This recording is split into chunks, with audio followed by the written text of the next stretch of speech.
What are your other ideas when it comes to school, sports, and working committees? School should not just enrich student knowledge and skills, but they also need to make sure that each learners were able to gain skills and get involved with the school community. For me, having sports being part of the school program, it allows learners to enjoy their stay in school. It also promotes more active lifestyle and help learners to socialize and build relationship towards one another.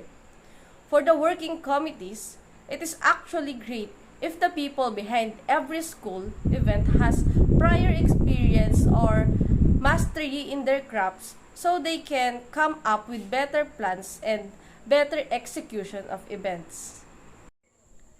2. How would you able to apply your understanding on administration and management on the given topic? Administration and management works hand on hands with one another. Administration is making sure that they provide all the necessary plans, materials, and ideas for the events to be possible, while on the other hand, management is making sure that all the plans were met and executed. Administrations works to provide great plans and management is working to make sure that the events will go according to it. 3. What do you think are the factors that could affect the effectiveness of the sports working committees? In working or planning an events, there's a lot of things that we should anticipate that may happen.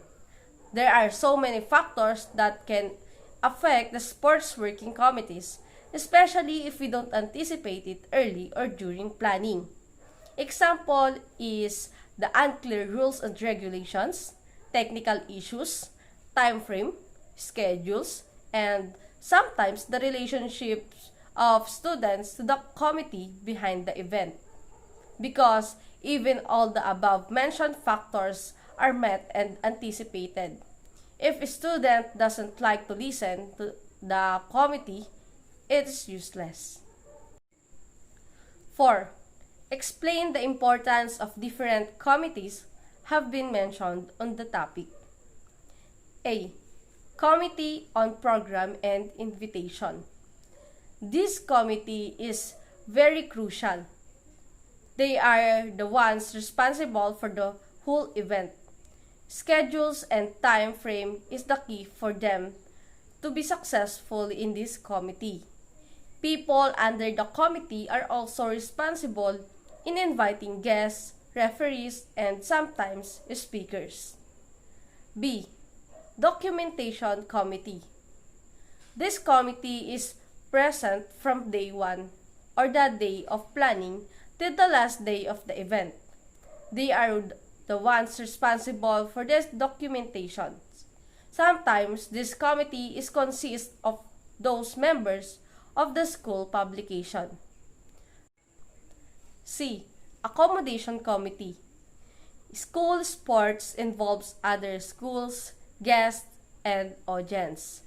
Accommodation Committee are the ones responsible in making sure that guests and others are comfortable in their stay in the school.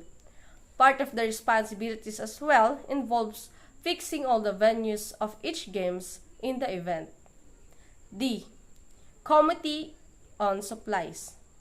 They are the ones responsible in making sure that they have been everything needed for the program, like sports equipments. If something happened, like the ball is broken, they have to make sure there's a replacement in no time. They're also making sure that materials were all kept safe after every game. E. Technical Committee. These people are the ones that employs rules and regulations. They make sure that all the rules and regulations are applicable to every player or teams. They make sure that every rules are fair and not biased. They are the one making sure that there is no cheating and bypassing happening behind. They provide rules and regulations and make sure it is met. F. Awarding Committee. They are the one responsible in awarding ceremony, printing of certificates, medals, and printing of trophies and recognitions.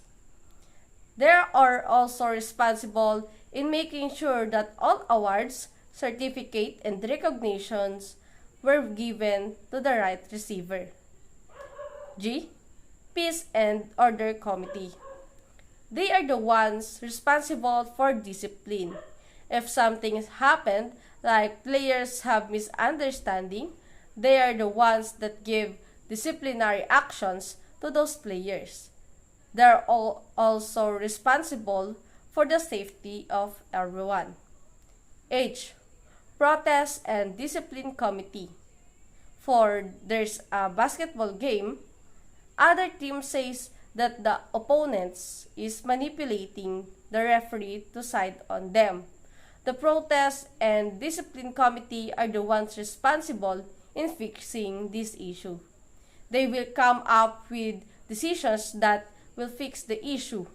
It's either they will stop the game or replace the referee in no time.